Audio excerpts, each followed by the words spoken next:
యోహాను సువార్త 3:21 యేసుక్రీస్తు ప్రభువారు నికోదేముతో ఈ విధంగా పలుకుతున్నారు.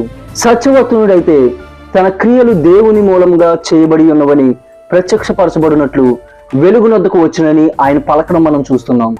ఈ అధ్యాయాన్ని మనం గమనించినప్పుడు యేసుక్రీస్తు ప్రభువారు నికోదేముతో మాట్లాడుతూ ఆయనకు అనేక విషయాలను తెలియజేస్తూ దేవుడు ఈ లోకాన్ని రక్షించడానికి తన కుమారుని పంపించాడు కానీ లోకానికి తీర్పు తీర్చడానికి ఆయన పంపలేదని తెలియజేస్తూ అయినప్పటికీ ప్రజలు ఏ విధంగా తీర్పు పొందుతారో కూడా ఆయన తెలియజేస్తున్నారు.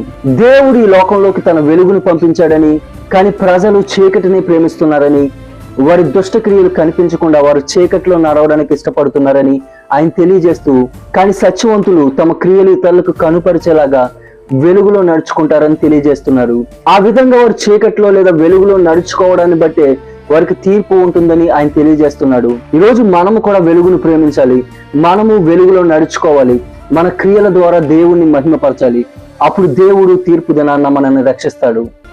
మనం వెలుగును అసహించుకునే వారుగా ఉంటే తీర్పు దినాన్న మనం శిక్షణ పొందుకుంటాం. కాబట్టి మనం అందరం వెలుగును ప్రేమించే వారుగా ఉందాం. అప్పుడు దేవుడు తీర్పు దినాన మనల్ని తన రాజ్యంలో చేర్చుకుంటాడు. అటువంటి కృపా దేవుడు మనందరికీ దయచేయునుగాక. ఆమేన్.